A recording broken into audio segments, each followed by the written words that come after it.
Assalamualaikum warahmatullahi wabarakatuh.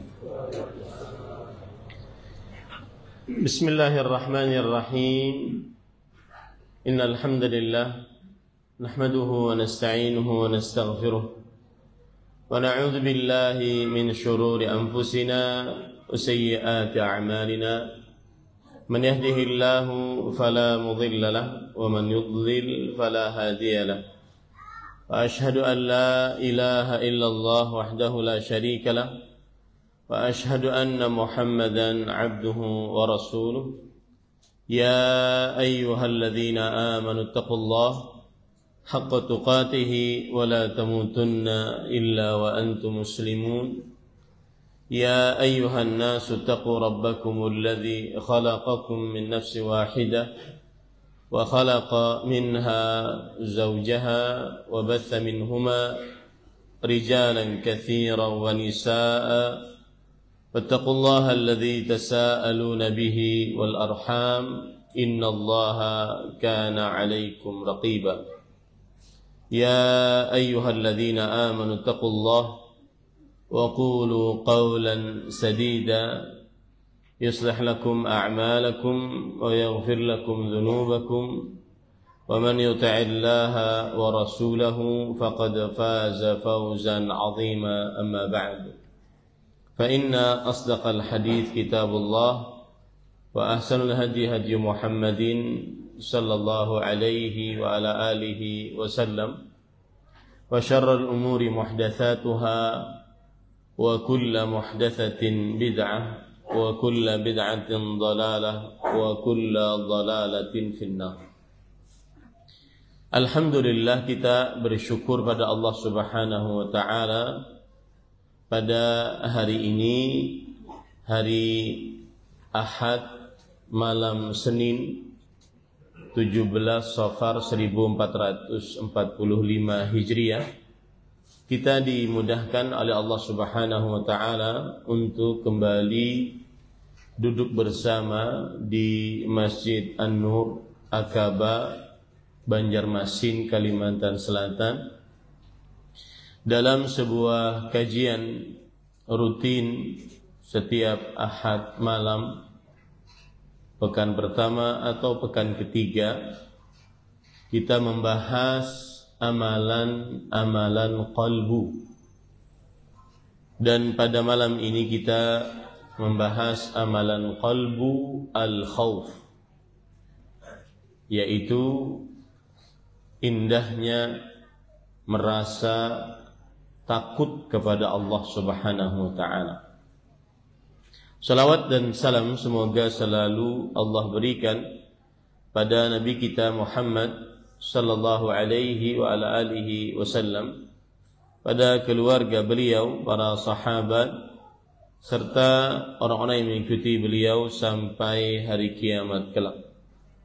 Dengan nama-nama Allah yang husna dan sifat-sifat yang ulia, kita berdoa, Allahumma inna nas'aluka ilman nafi'an wa rizqan tayyiban wa amalan mutaqabbala, Allahumma amin. Ahibati fillah, afanillahu wa iyyakum, Bapak Ibu, saudara-saudari jamaah Masjid An-Nur Akaba yang saya cintai karena Allah. Semoga Allah Subhanahu wa taala selalu memberikan afiat kepada kita di dunia dan di akhirat. Pada malam ini kita akan membahas tentang amalan qalbu al-khauf, yaitu rasa takut kepada Allah Subhanahu wa taala. Dan yang dimaksud dengan rasa takut di sini adalah rasa takut akan siksa yang diancamkan oleh Allah Subhanahu wa taala. Rasa takut akan siksa yang diancamkan oleh Allah Subhanahu wa taala, baik itu di dunia ataupun di akhirat.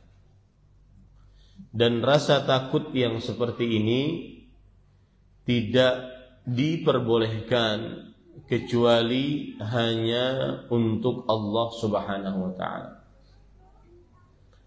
Allah Subhanahu wa taala berfirman di dalam Al-Qur'an, "Fala takhafuhum wa khafuni in kuntum mu'minin."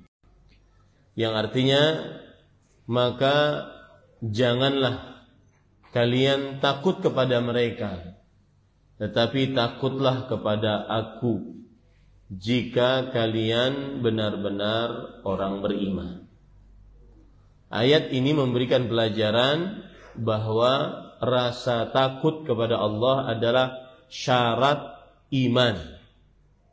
Yang tidak takut kepada Allah tidak beriman. Ini disebutkan oleh Allah dalam surat Ali Imran ayat 175. Salawat dan salam semoga selalu Allah berikan kepada Nabi kita Muhammad sallallahu alaihi wasallam, pada keluarga beliau, para sahabat, serta orang-orang yang mengikuti beliau sampai hari kiamat. Bapak Ibu, saudara-saudari yang dimuliakan oleh Allah, di zaman sekarang, zaman yang mudah bermaksiat, terutama saat sendirian, zaman yang sedikit kawan untuk mengajak kepada kebaikan, zaman yang orang-orang sebagiannya jauh dari ilmu agama. Kadang hanya dengan polesan manis kata-kata, maka yang hak menjadi batil, yang batil menjadi hak. Maka membicarakan al-khawf, rasa takut, ini penting sekali. Bahkan Imam Ibnu Qayyim Al-Jauziyah rahimahullah ta'ala di dalam kitab beliau Madarijus Salikin mengatakan kedudukan rasa takut, manzilatul khawf wa hiya min ajalli manazilit tariq wa anfa'iha lil qalb wa hiya fardun ala kulli ahad. Kedudukan rasa takut kepada Allah adalah termasuk jalan kedudukan yang paling agung untuk menghantarkan kepada Allah Subhanahu wa taala dan paling bermanfaat untuk kalbu seseorang, dan dia adalah wajib atas setiap insan. Disebutkan di dalam kitab Al-Awasim wal Qawasim fi Dzabbi an Sunnati Abil Qasim yang ditulis oleh Ibnul Wazir bahwa al-khawf wajibun wa huwa syi'arus salihin. Khauf itu rasa yang harus ada di dalam qalbu, dan dia adalah tanda orang-orang yang saleh. Jika kita ingin tahu diri kita saleh atau tidak, lihat rasa takut kita kepada Allah Subhanahu wa taala. Dan rasa takut kita kepada Allah hukumnya wajib karena diperintahkan oleh Allah Subhanahu wa taala. Allah berfirman dalam surat Al-Baqarah ayat 40, "Wa iyaya farhabun." Dan hendaknya kalian hanya kepadaku takut kalian. Di situ Allah mendahulukan wa iyaya farhabun. Kalau kita belajar bahasa Arab, sebenarnya farhabuni yang artinya takutlah kepadaku. Ini enggak dibalik oleh Allah. Hanya kepadaku hendaknya kalian takut. Ini menunjukkan bahwa takut kepada Allah Subhanahu wa taala semata, takut akan siksanya, takut akan kebesarannya, takut akan kemurkaannya, ini adalah hukumnya wajib karena perintah dari Allah Subhanahu wa taala. Begitu juga dalam surat Al-Maidah ayat 44. Allah Subhanahu wa taala berfirman, "Fala takhshawun nas wakhshawun." Janganlah engkau takut kepada manusia, tapi takutlah kepada Allah Subhanahu wa taala. Lihat penjelasan yang menarik dari Syekh Abdurrahman bin Nasir As-Sa'di rahimahullah di dalam kitab beliau Taisir Karimir Rahman di tafsir Kalamil Mannan, kitab tafsir. Amara ta'ala bi khasyatihi allati hiya aslu kulli khair. Allah Subhanahu wa taala memerintahkan untuk takut kepadanya. Yang mana takut itu adalah sumber segala kebaikan. Orang mengapa mau sholat maghrib berjamaah, meninggalkan pekerjaannya? Karena takut kepada Allah. Orang kenapa mau meninggalkan maksiat yang diharamkan oleh Allah, padahal ada kesempatan dia untuk bermaksiat? Karena takut kepada Allah. Makanya beliau mengatakan, allati hiya aslu kulli khair. Rasa takut kepada Allah adalah sumber segala kebaikan. Faman lam yakhshallah lam yankaf an ma'siyatih. Siapa yang tidak takut kepada Allah, maka tidak akan pernah berhenti dari bermaksiat kepada Allah. Siapa yang ingin berhenti dari kecanduan maksiat, ulun pernah didatangi oleh seorang pemuda habis kajian di luar kota. Habis itu kita makan, lalu datang seorang pemuda. Kemudian dia nangis-nangis. Sulit Ustaz. Apa yang Ustaz sebutkan di dalam kajian sulit saya lakukan. Saya pecandu film porno. Saya setiap hari menonton. Bahkan kadang-kadang sambil nangis beristighfar, tapi saya tetap tonton. Kemudian saya pernah mendengar ceramah, saya hapus semuanya. Tapi sepekan setelahnya saya download yang lebih banyak lagi. Orang-orang yang seperti ini, termasuk juga para pemuda yang melakukan al-'adah as-sirriyah, kebiasaan buruk, masturbasi, onani,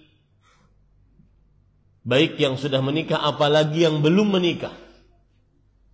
Maka ini adalah kecanduan-kecanduan. Kecanduan seperti ini, man lam yakhshallah lam yankaf an ma'siyatih. Yang tidak takut kepada Allah tidak akan pernah berhenti dari bermaksiat kepadanya. Wa lam yamtathil amrah. Yang tidak takut kepada Allah tidak akan pernah mengerjakan perintah Allah. Yang puasa Ramadannya bolong-bolong, tidak punya malu untuk tidak berpuasa. Yang sholat wajib, jangan sholat sunnah, jangan berjamaah, sholat wajib saja dia tinggalkan dengan mudahnya, tidak ada perasaan bersalah, merasa berat dengan dosa. Ini obatnya cuma satu: agungkan rasa takut kepada Allah Subhanahu wa taala. Ini para ikhwan dirahmati oleh Allah. Oleh karenanya, kenapa para rasul alaihi wassalatu wassalam menjadi hamba-hamba Allah yang sangat taat, mengerjakan yang diperintah oleh Allah, menjauhi yang dilarang. Karena mereka disifati oleh Allah dengan takut kepada Allah Subhanahu wa taala. Coba perhatikan, Allah Subhanahu wa taala berfirman tentang sifat para rasul, yaitu dalam surah Al-An'am ayat 48. Wa ma nursilul mursalin illa mubasysyirin wa mundzirin. Yang artinya, dan tidaklah kami utus para rasul seluruhnya kecuali memberikan kabar gembira dan memberikan rasa takut. Dakwahnya para rasul memberikan rasa takut kepada Allah Subhanahu wa taala untuk umat manusia. Ini sifat dari dakwah para rasul alaihi wassalatu wassalam. Para ikhwan dirahmati oleh Allah Subhanahu wa taala, sekarang bagaimana menumbuhkan rasa takut kepada Allah Subhanahu wa taala? Yang pertama, kita harus meyakini keutamaan-keutamaan dari sifat takut kepada Allah Subhanahu wa taala. Orang yang takut kepada Allah Subhanahu wa taala, maka mereka akan dijaga dari tidak ikhlas. Orang yang takut kepada Allah akan dijaga dari sifat riya. Senantiasa amalannya ikhlas hanya karena Allah Subhanahu wa taala. Sebagaimana dalam surat Al-Insan ayat 9 sampai 10. Innama nut'imukum liwajhillah la nuridu minkum jazaan wala syukura. Inna nakhafu min rabbina yawman abusan qamtarira. Yang artinya, sesungguhnya kami memberi makan. Nih, habis kajian biasanya ada makan-makan. Itu ada donaturnya. Maka ketika yang memberi makan tersebut, kami memberi makan hanya berharap wajah Allah. Kami tidak menginginkan dari mereka ganjaran atau terima kasih. Kapan bisa seperti itu? Kapan bisa ikhlas beribadah? Tidak berharap namanya terpampang, tidak berharap namanya disebutkan, tidak menginginkan dilihat kecuali oleh Allah, tidak menginginkan penghargaan, sanjungan, pujian kecuali dari Allah. Kapan seperti itu? Inna nakhafu min rabbina yawman abusan qamtarira. Karena kami takut kepada Rabb kami pada hari yang Allah pada saat itu murka. Sangat murka. Allah Subhanahu wa taala pada saat itu sangat murka, yaitu di hari kiamat. Ini menunjukkan bahwa jika kita ingin mempunyai rasa takut kepada Allah, salah satu faedahnya adalah agar kita, salah satu kiatnya adalah agar kita mengingat keutamaan dari rasa takut kepada Allah. Membuat seseorang ikhlas. Dia tidak peduli manusia mau melihat dia, mau memberi ganjaran, menyebut ngarannya, tidak peduli. Yang penting saya beramal karena saya takut pada hari kiamat mendapati wajah Allah murka kepada saya. Kemudian keutamaan dari rasa takut adalah membuat seseorang beramal saleh, semangat mengerjakan amalan-amalan wajib, salat 5 waktu, puasa bulan Ramadan, berhaji ke Baitullah kalau seandainya dia mampu, kemudian mengeluarkan zakat kalau hartanya sudah sampai nisab. Semangat untuk beramal saleh, terutama yang wajib-wajib, berbakti kepada orang tua, atau amal-amal saleh lainnya, berdoa, berzikir, berselawat, membaca Al-Quran. Semangat dia beramal saleh, membantu orang lain dalam kesusahan, menghormati tamu dan tetangga. Semangat beramal saleh. Kapan? Ketika ada rasa takut kepada Allah SWT. Coba perhatikan dalam surah An-Nur ayat 36-37. Fi buyutin adzinallah an turfa'a wa yudhkara fiha ismuh wa yusabbihu lahu fiha bil ghuduwi wal asal. Di dalam rumah-rumah Allah yang diizinkan oleh Allah Subhanahu wa taala untuk diangkat dan disebut nama Allah Subhanahu wa taala di dalamnya. Allah Subhanahu wa taala dipuji di dalamnya di siang hari dan di malam hari.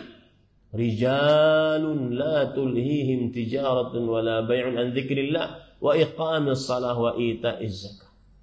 Para lelaki, rijal, kata orang Arab, rijal, ini rijal ini. Siapa mereka itu?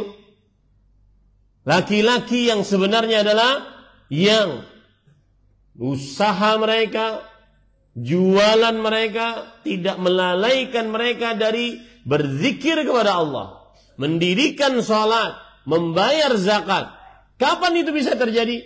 Yakhafuna yawman tataqallabu fihi al-qulub wal absar. Saat mereka takut pada suatu hari mata berbolak-balik, kemudian kalbu tidak menentu, yaitu di hari kiamat. Maka rasa takut kepada Allah Subhanahu wa taala dengan adanya hari kiamat membuat kita semangat untuk beramal ibadah kepada Allah Subhanahu wa taala. Rasul sallallahu alaihi wa alihi wasallam bersabda, hadis riwayat Imam Tirmidzi, ini hadis agung. Hadis riwayat Imam Tirmidzi dari Abu Hurairah radhiyallahu anhu. Man khafa adlaj wa man adlaj balagha al-manzil. Ala inna sil'atallahi ghaliyah. Ala inna sil'atallahi al-jannah. Siapa saja yang takut maka dia akan adlaj. Apa itu adlaj? Dijelaskan oleh para ulama dalam kitab Faidul Qadir yang ditulis oleh Imam Al-Munawi rahimahullah. Sara min awwalil lail kinayatun 'anil ijtihadi fis sayr. Artinya, barang siapa yang takut maka dia adlaj. Adlaj artinya beribadah di malam hari. Maka yang bingung bagaimana orang bisa sholat malam, bagaimana orang bisa tahajud di malam hari, sedangkan saya tidurnya sampai azan, bahkan lebih daripada itu. Maka obatnya salah satunya adalah al-khauf minallah azza wa jalla. Takut kepada Allah Subhanahu wa taala. Ini hadis buktinya. Man khafa adlaj. Siapa yang takut kepada Allah, maka dia akan berijtihad, bersungguh-sungguh beribadah di malam hari. Wa man adlaj balaghal manzil. Barang siapa yang berijtihad di malam hari, dia akan sampai kepada tingkatan yang tinggi. Wahai para ikhwah yang dirahmati oleh Allah Subhanahu wa taala, qiyamul lail da'bus salihin min qablina. Bangun malam itu adalah kebiasaan orang-orang saleh sebelum kita. Bangun malam untuk beribadah kepada Allah Subhanahu wa taala. Silahkan cek introspeksi diri kita. Bagaimana keadaan kita dengan tahajud kita? Kapan itu sedang lalai atau bahkan mungkin jarang atau bahkan mungkin tidak pernah? Maka tumbuhkan rasa takut kepada Allah. Niscaya Allah akan memudahkan untuk bangun. Kemudian Rasulullah SAW mengatakan, ala inna sil'atallahi ghaliyah. Ala inna sil'atallahi ghaliyah. Ketahuilah, sesungguhnya barang dagangan Allah Subhanahu wa taala ghaliyah, yaitu surganya Allah Subhanahu wa taala. Mahal, harus ada usaha. Ingin masuk surga, usaha. Al-jannah laysat bitamanni wala bitahalli. Surga itu bukan dengan angan-angan, tetapi harus dengan amal. Dan yang mengajak kita beramal adalah seseorang takut kepada Allah, takut pada hari kiamat, takut jalan di atas sirat. Saya ceritakan, sirat itu ada 6. Ada 6 sifatnya. Yang pertama, gelap. Makanya kita di dunia sangat memerlukan cahaya. Kita di dunia beramal agar dapat cahaya. Gunanya untuk jalan di atas sirat. Rasul sallallahu alaihi wasallam ditanya oleh Aisyah radhiyallahu anha wa ardhaha, "Aina yakunu an-nas hina tubaddalu al-ardu ghayra al-ard was-samawat?" Di manakah manusia berada saat bumi sudah diganti dengan bumi yang lain, langit diganti dengan yang lain? Rasulullah SAW menjawab, "Hum fi dhulmah dunal jisr." Mereka di dalam kegelapan, di atas sirat, berarti sirat gelap. Dalam hadis riwayat Muslim, sirat dahdun mazillah, dia becek kemudian menggelincirkan. Gelap, becek, menggelincirkan, licin. 3. Yang keempat, kelima, ahaddu minas sayf adaqqu minas sya'r. Hadis riwayat Imam Ibn Hibban. Dia lebih tajam daripada pedang, lebih tipis daripada rambut. Yang keenam, hadis riwayat Muslim, wa fi hafataihi kalalib wa hasak. Di samping-sampingnya ada besi-besi bengkok pengait. Umirat bi akhri man umirat bi. Diperintahkan untuk mengait orang yang diperintahkan untuk dikait. Makanya Rasul sallallahu alaihi wasallam bersabda, "Wa makhdushun najin wa maqdusun finnar." Maka ada yang selamat tapi tercabik-cabik. Ada yang tidak selamat, ditarik, kemudian diceburkan ke dalam neraka jahanam. Keadaan seperti itu yang membuat kita beramal. Berarti takut kepada Allah, takut akan siksa Allah Subhanahu wa taala adalah membuat seorang semangat untuk beramal. Kemudian para ikhwan yang dirahmati oleh Allah Subhanahu wa taala, ini luar biasa juga nih. Termasuk hal yang merupakan keutamaan takut kepada Allah Subhanahu wa taala adalah yaitu dibuat oleh Allah diri kita merasa jijik dengan maksiat.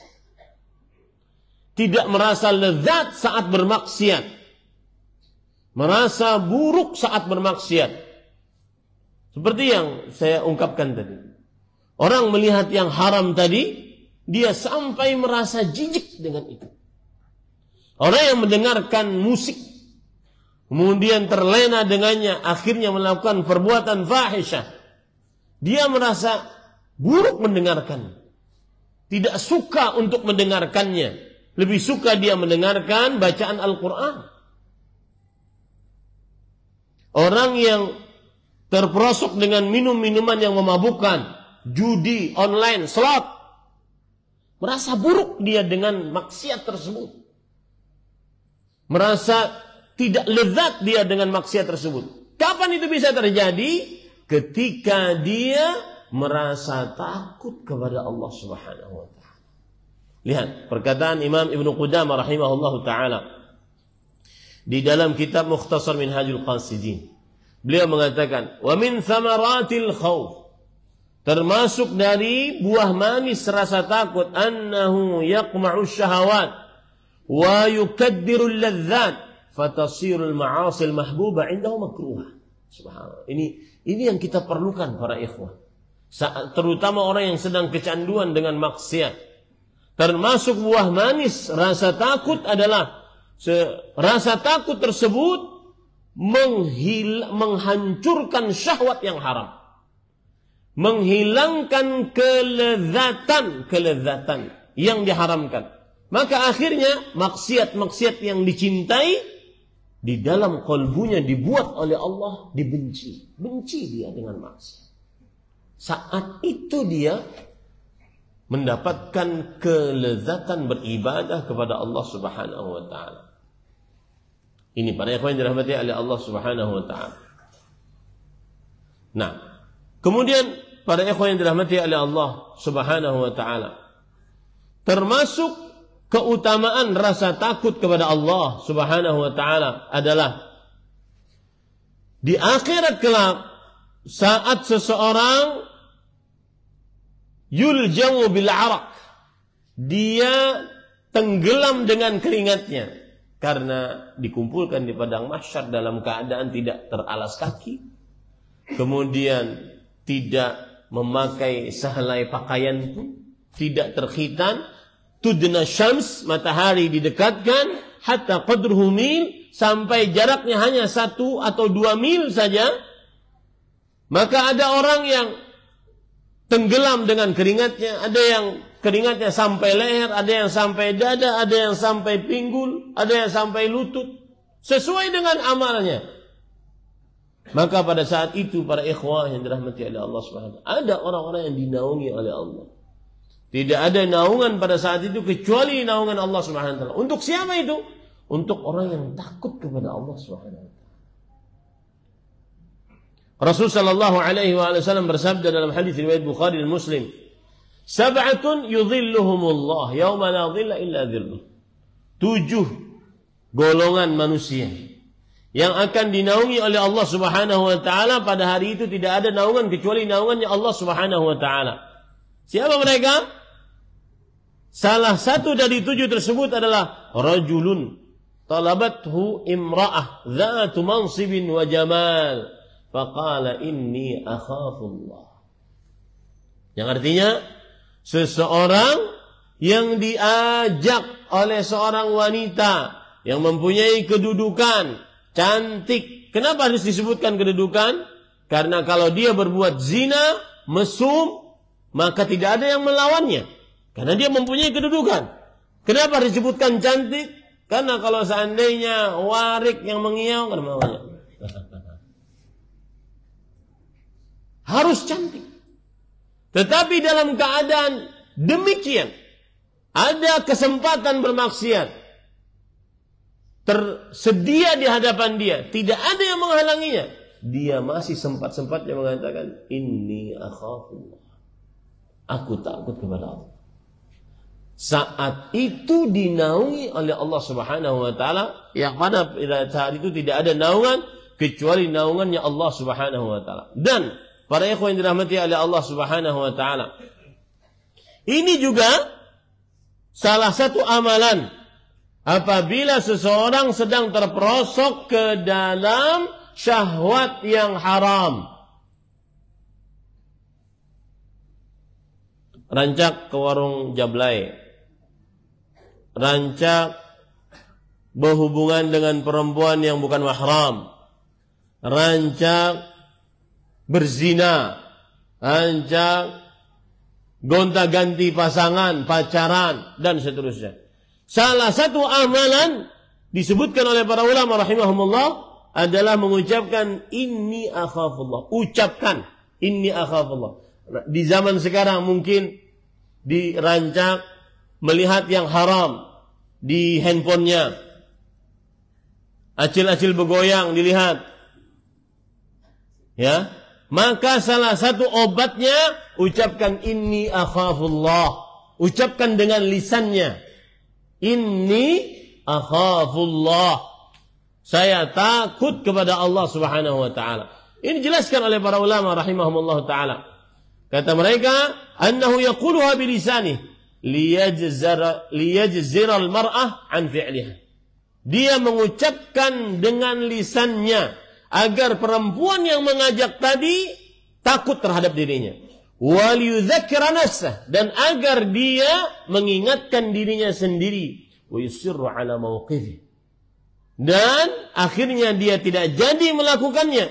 Wala yataraja'u ba'da i'la'il mabadi', dan dia tidak akan pernah kembali untuk kepada yang haram tersebut. Ini para ikhwan yang dirahmati oleh Allah Subhanahu wa taala. Orang yang takut akan mendapatkan naungan Allah Subhanahu wa taala kelak nanti di hari kiamat. Kemudian para ikhwan yang dirahmati oleh Allah Subhanahu wa taala, orang yang takut kepada Allah sampai menangis, dan ini amalan walau sekali, coba diamalkan dalam hidup walau sekali.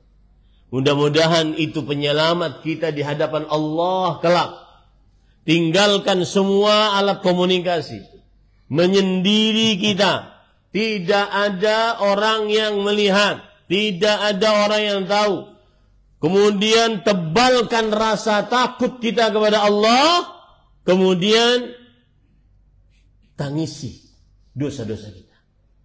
Tangisi, takutlah akan siksa-siksa Allah Subhanahu wa taala atas dosa-dosa tersebut. Maka apa balasannya? Dalam hadis yang diriwayatkan oleh Imam At-Tirmidzi dari Abu Hurairah radhiyallahu anhu, Rasul sallallahu alaihi wasallam bersabda, "La yalijin nar rajulun baka min khasyatillah hatta ya'ud al-laban fi ad-dar." Allah. Tidak akan masuk ke dalam neraka seseorang yang menangis karena takut kepada Allah. Coba Pak, amalkan sekali aja. Tidak akan masuk ke dalam neraka orang yang menangis karena takut kepada Allah. Sampai susu masuk kembali ke dalam putingnya. Dan itu adalah bahasa dan ungkapan sebuah kemustahilan. Mustahil yang pernah menangis karena takut siksa Allah masuk ke dalam neraka. Mustahil. Sebagaimana mustahilnya susu yang sudah diperah dimasukkan kembali ke dalam putingnya. Ini membuat kita semangat untuk takut kepada Allah Subhanahu wa taala. Kemudian para ikhwan yang dirahmati oleh Allah Subhanahu wa taala, yang teristimewa lagi dari keutamaan takut kepada Allah adalah mendapatkan ridha Allah. Tidak ada nikmat yang lebih besar yang didapat penghuni surga kecuali ridha Allah Subhanahu wa taala. Dalam surah Al-Bayyinah ayat 8, Allah Subhanahu wa taala berfirman, "Radhiyallahu anhum wa radu an. Dzalika liman khasyiya rabbah." Allah ridha kepada mereka dan mereka ridha kepada Allah. Kapan itu bisa terjadi? Saat orang itu takut kepada Allah SWT. Dan tidak ada nikmat yang lebih besar di surga dibandingkan ridha Allah Subhanahu wa taala. Rasul sallallahu alaihi wa ala alihi wasallam pernah bersabda, Allah Subhanahu wa taala pernah berfirman kepada penghuni surga, "Ya ahlal jannah, hal radhitum?" Wahai penghuni surga, apakah kalian rela dengan nikmat yang aku berikan kepada kalian? Penghuni surga mengatakan, "Labbaika rabbana wa sa'daik." Ya ahlal jannah, kata Allah, wahai penghuni surga. Lalu penghuni surga mengatakan, "Labbaika rabbana wa sa'daik." Iya wahai Rabb kami ada di sini dan kami bahagia wahai Rabb kami. Mudah-mudahan kita semua itu masuk ke dalamnya. Allah berfirman, "Hal radhitum?" Apakah kalian ridha? Kemudian penghuni surga berkata, "Wa ma lana la nadha." Bagaimana kita tidak ridha?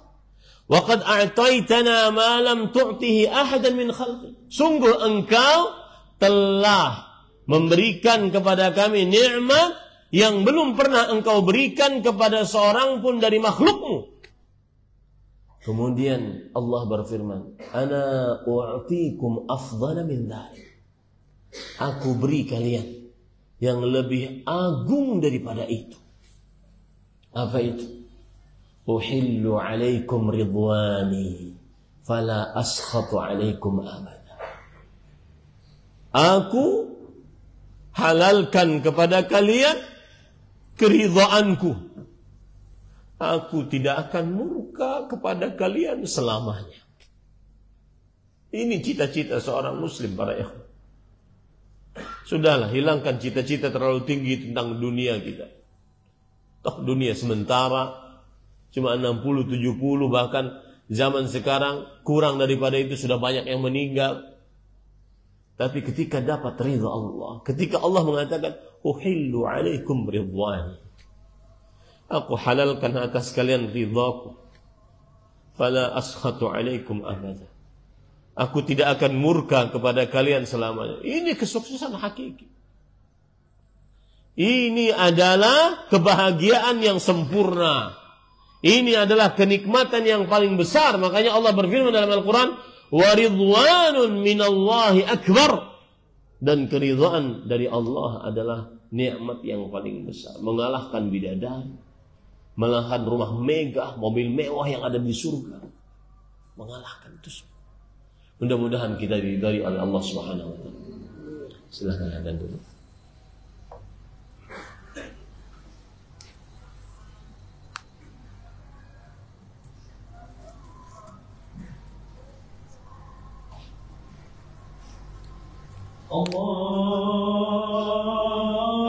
Allahu Akbar, Allahu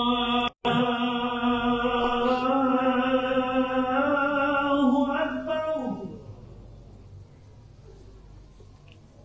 Allahu Akbar,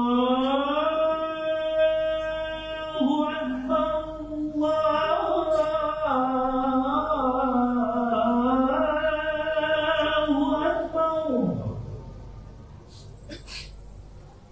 أشهد أن لا إله إلا الله.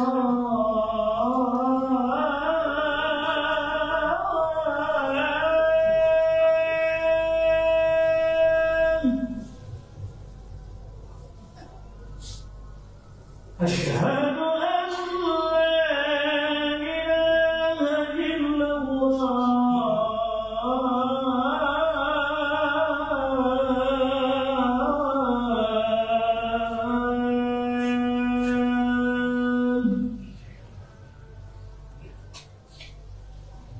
أشهد أن محمدا رسول الله.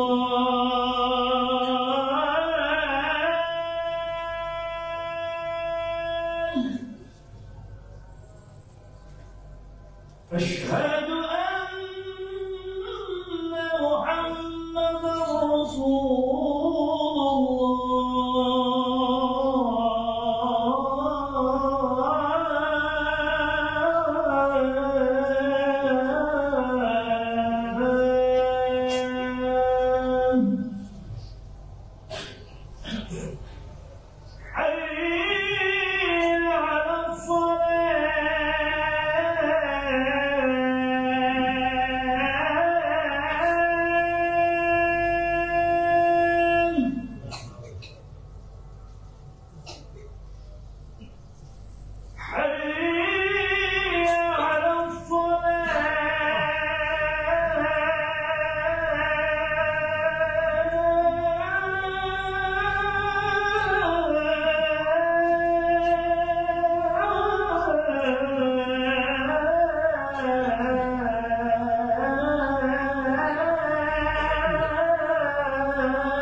Baik, saya lanjutkan.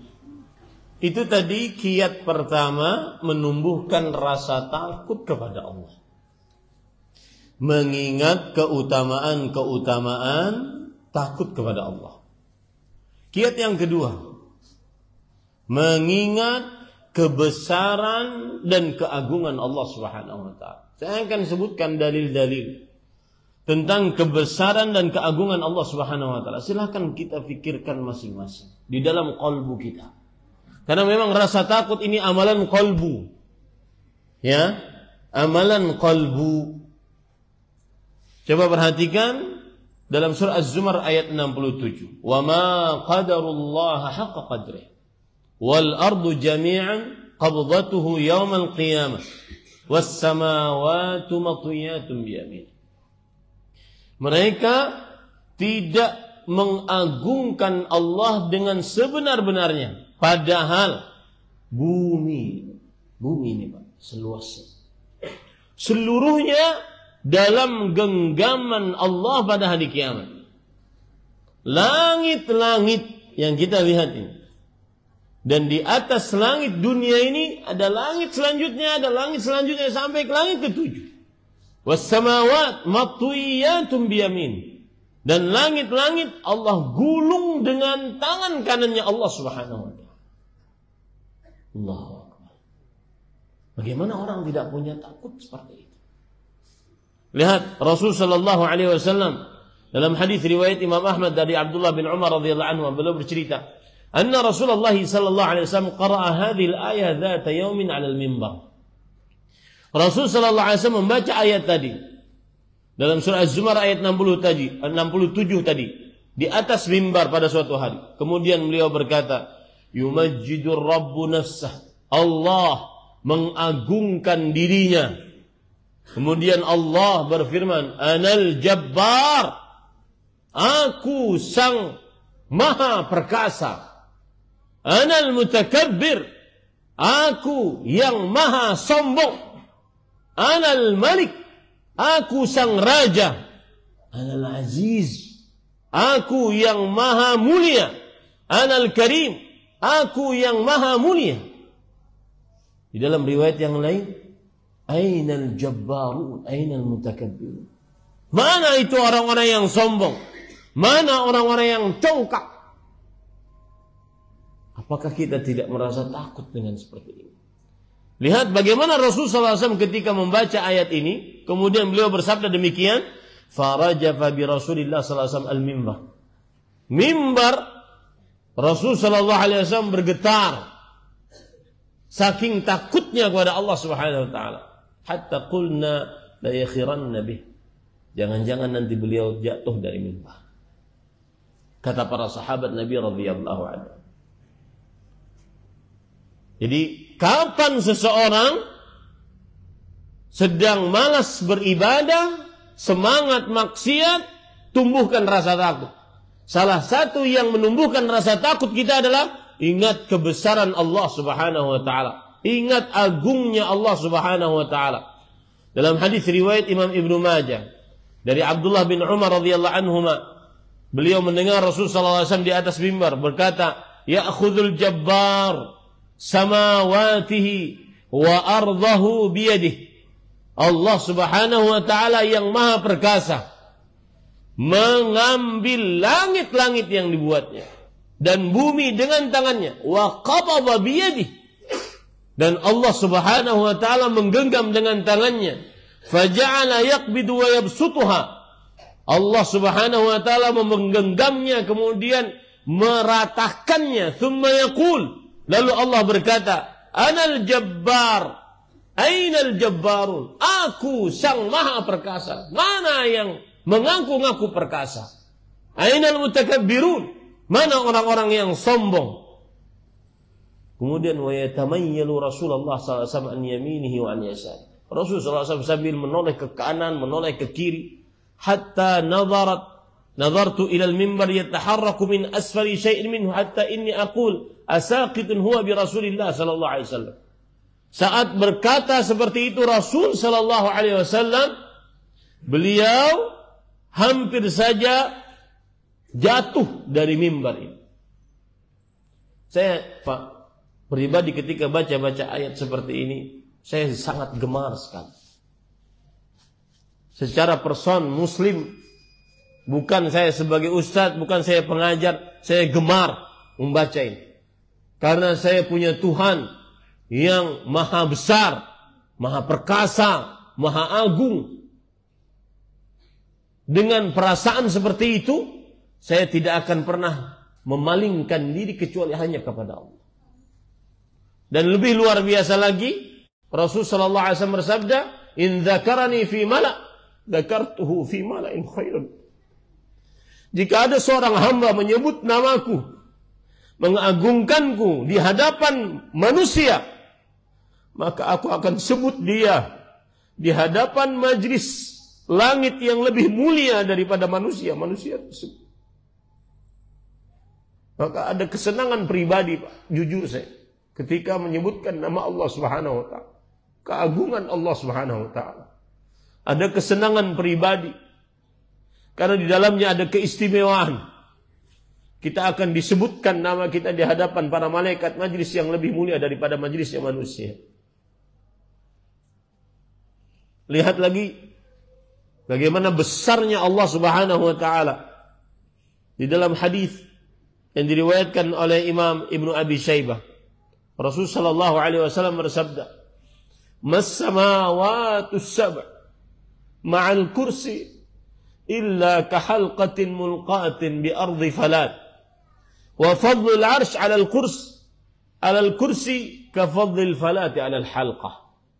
Tidaklah langit yang 7 yang sudah sampai Rasul sallallahu alaihi wasallam kepadanya, langit yang 7 dibandingkan dengan kursi kecuali seperti cincin yang dilempar di tengah padang pasir. Cincin kita lempar di tengah padang pasir. Itu bagaikan langit yang 7 ini, yang besar ini, dibandingkan kursinya Allah Subhanahu wa taala. Wasi'a kursiyyuhu as-samawati wal ardh. Kursinya Allah Subhanahu wa taala meluasi langit dan bumi. Kemudian Allah berfirman. Jadi langit ke-1 sampai ke-7 di atasnya kursi. Di atas kursi ada arsy Allah Subhanahu wa taala. Rasul sallallahu alaihi wasallam bersabda, "Wa fadlul arsy 'alal kursi ka fadlil falati 'alal halaqah."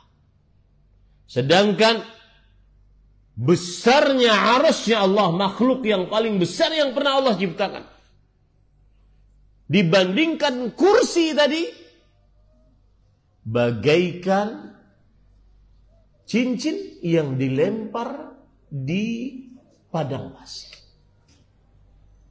Subhanallah. Kalau makhluk-makhluk seperti ini yang diciptakan oleh Allah besarnya seperti itu, fakaifa bil khaliq. Maka Allah Subhanahu wa taala lahul matsalul a'la.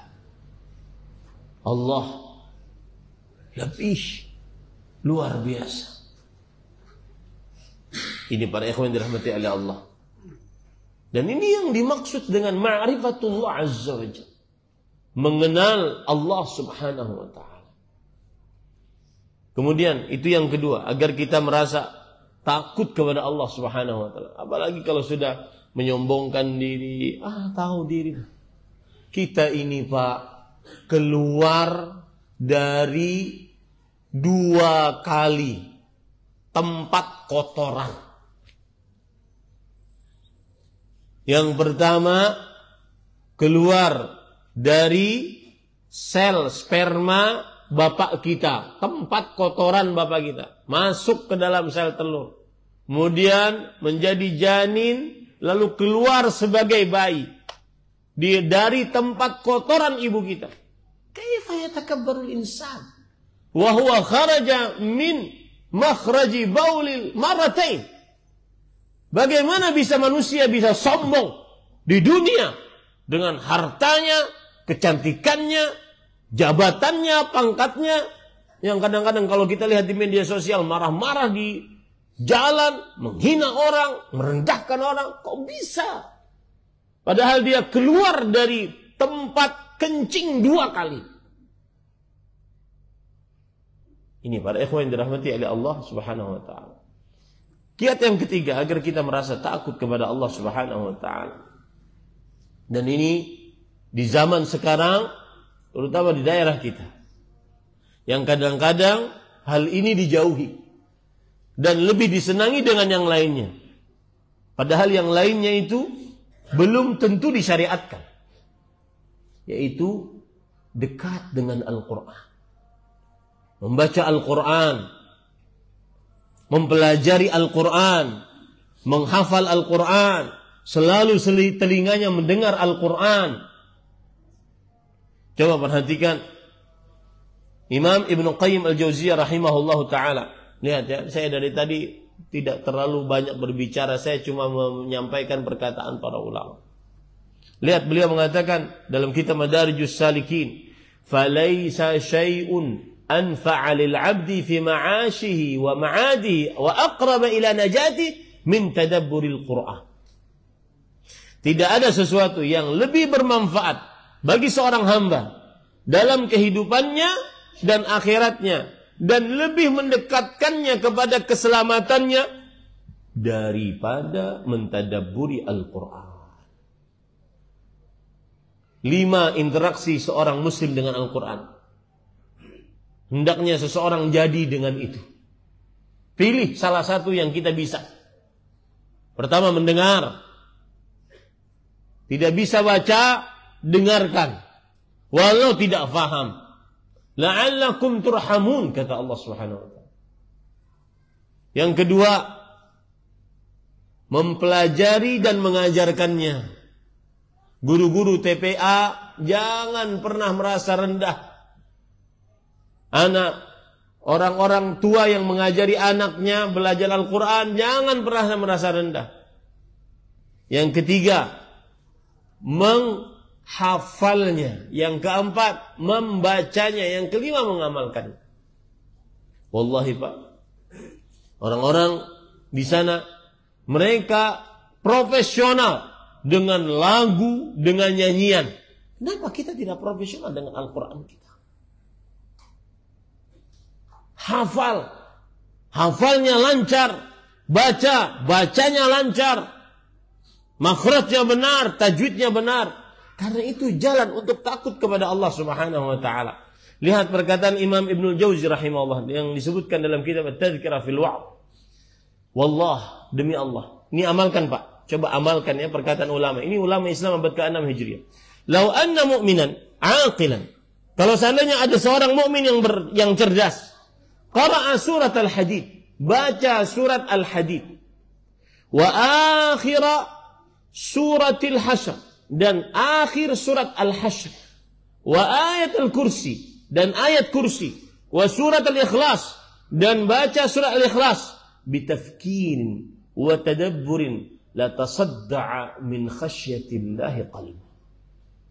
Dengan tadabbur, dengan benar-benar memikirkannya, maka niscaya kalbunya akan takut kepada Allah Subhanahu wa tahayyara min 'azamatillahi lillah. Isi hatinya akan benar-benar mengagungkan Allah Subhanahu wa taala. Terakhir, Bapak Ibu, saudara-saudari yang dimuliakan oleh Allah Subhanahu wa taala. Kita jika ingin takut kepada Allah, maka contoh orang-orang saleh sebelum kita. Siapa orang saleh yang paling saleh? Yang jelas kesolehannya, jelas kewaliannya. Para sahabat, para tabi'in, para tabi'ut tabi'in. Ini tidak bisa diragukan lagi. Mereka lah yang disebut dengan as-sabiqun al-awwalun minal muhajirin wal ansar. Generasi pertama yang diridhoi oleh Allah, dijamin surga, kaum muhajirin ansar, para sahabat Nabi radhiyallahu anhu. 3 generasi keemasan, para sahabat, para tabi'in, para tabi'ut tabi'in. Mereka orang-orang saleh tanpa ada keraguan. Khairun nasi qarni, thumma alladhina yalunahum, thumma alladhina yalunahum. Sebaik-baik manusia adalah zamanku, para sahabat, para tabi'in, dan para tabi'ut tabi'in. Adapun yang ngaku-ngaku sekarang, ngaku-ngaku wali sekarang, apalagi seakan-akan wali ini diobral gitu, ya, dijadikan apa tuh? Jualan. Ngaku-ngaku wali dijadikan jualan. Ya. Maka para ikhwan yang dirahmati Allah, lihat para sahabat Nabi radhiyallahu anhu, bagaimana mereka takut kepada Allah Subhanahu wa taala. Abu Bakar As-Siddiq, afdalul khalq ba'da ar-rusul wal anbiya. Manusia paling mulia setelah para rasul dan para nabi. Beliau disebutkan di dalam kitab Imam Al-Bazzar, Musnad Al-Bazzar. Amsaka Abu Bakr radhiyallahu anhu bilisan. Beliau pernah memegang lisannya. Kemudian beliau berkata, "Hadzal ladzi awradani al-mawahib." Ini lisan ini yang bisa membuatku terperosok ke dalam jurang-jurang, lembah-lembah neraka. Manusia pertama. Manusia kedua, Umar bin Khattab radhiyallahu anhu. Dan siapa Umar bin Khattab para ikhwan? Yang Rasulullah SAW mengatakan, "Lau kana ba'di nabiyyun lakana Umar." Kalau ada peninggalku seorang nabi, maka beliaulah adalah Umar bin Khattab. Umar bin Khattab dijamin masuk surga. Abu Bakar fil jannah, Umar fil jannah, kata Rasulullah SAW. Abu Bakar dalam surga, Umar dalam surga. Umar bin Khattab ditakuti oleh syaitan. Lau salaka Umar fajjan, salaka syaitan fajjan ghaira fajji Umar. Kalau seandainya Umar menjalani sebuah gang jalan, syaitan akan mencari gang jalan yang lain untuk tidak bertemu dengan Umar bin Khattab. Umar bin Khattab radhiyallahu anhu rajul mulham, seorang sahabat yang diberikan ilham. Beliau yang memberikan masukan untuk dijadikan tempat sholat di belakang makam Ibrahim. Beliau yang memberikan masukan agar berhijabnya para istri Nabi, sehingga seluruh orang-orang wanita beriman berhijab, bercadar. Beliau yang beberapa pendapat beliau dibenarkan oleh Al-Quran. Tapi dalam keadaan demikian imannya, beliau pernah berkata, perkataan beliau disebutkan di dalam kitab Tabaqat Ibn Sa'ad, "Ya laitani." Jadi beliau mengambil tanah. Kemudian beliau berkata, "Ya laitani kuntu hadhihi tibnah." Alangkah indahnya kalau aku jadi tanah liat ini. Ya laitani lam ukhlaq. Alangkah indahnya kalau seandainya aku belum diciptakan. Laita ummi lam talidni. Alangkah indahnya ibuku belum melahirkan. Laitani lam aku syai'an. Alangkah indahnya aku tidak menjadi sesuatu apapun. Laitani kuntu nasyan mansiya. Alangkah indahnya aku dilupakan dan terlupakan. Seorang Umar bin Khattab berkata seperti itu. Maka para ikhwan yang dirahmati oleh Allah Subhanahu wa taala, lihat lagi Umar bin Khattab mengatakan, "Ya ayuhan nas innakum dakhiluna al-jannah kullukum ajma'un illa rajulan wahidan la khiftu ana an akuna ana huwa." Tumbuhkan rasa seperti ini. Wahai manusia, kalian masuk surga seluruhnya. Seluruh kalian, seluruhnya masuk dalam surga, kecuali satu orang. Dan aku khawatir satu orang tersebut adalah aku. Itu seorang Umar bin Khattab radhiyallahu anhu. Makanya para ikhwan yang dirahmati oleh Allah Subhanahu wa taala, Abu Bakar As-Siddiq radhiyallahu anhu. Bapak kalau tahu sejarah Abu Bakar As-Siddiq, 5 orang yang dijamin masuk surga yang mendakwahi Abu Bakar As-Siddiq. Salah satu dari 5 tersebut Utsman bin Affan. Yang mana ibadahnya, sedekahnya, perjuangannya disaksikan oleh Allah, oleh para malaikat dan oleh Nabi Muhammad sallallahu alaihi wasallam. Yang menjadi penyebab masuk Islam Umar bin Khattab radhiyallahu anhu. Abu Bakar As-Siddiq radhiyallahu anhu maksud saya. Tetapi beliau tadi mengatakan, "Hada awradani al-mawahib." Ini yang bisa menyebabkan aku masuk ke dalam nerakanya Allah Subhanahu wa taala. Abdullah bin Abbas radhiyallahu anhu kana tahta 'ainaihi mithlu asy-syirak al-bali min ad-dumu'. Senantiasa di bawah mata beliau ada garis merah, garis karena saking banyaknya menangis karena Allah Subhanahu wa taala. Semoga yang disampaikan bermanfaat dan semoga kita senantiasa takut kepada Allah Subhanahu wa taala dan akhirnya dimasukkan ke dalam surga mendapat ridha Allah Subhanahu wa taala. Ini yang bisa saya sampaikan. Sallallahu alaihi Muhammad walhamdulillahirabbil alamin. Wassalamualaikum warahmatullahi wabarakatuh.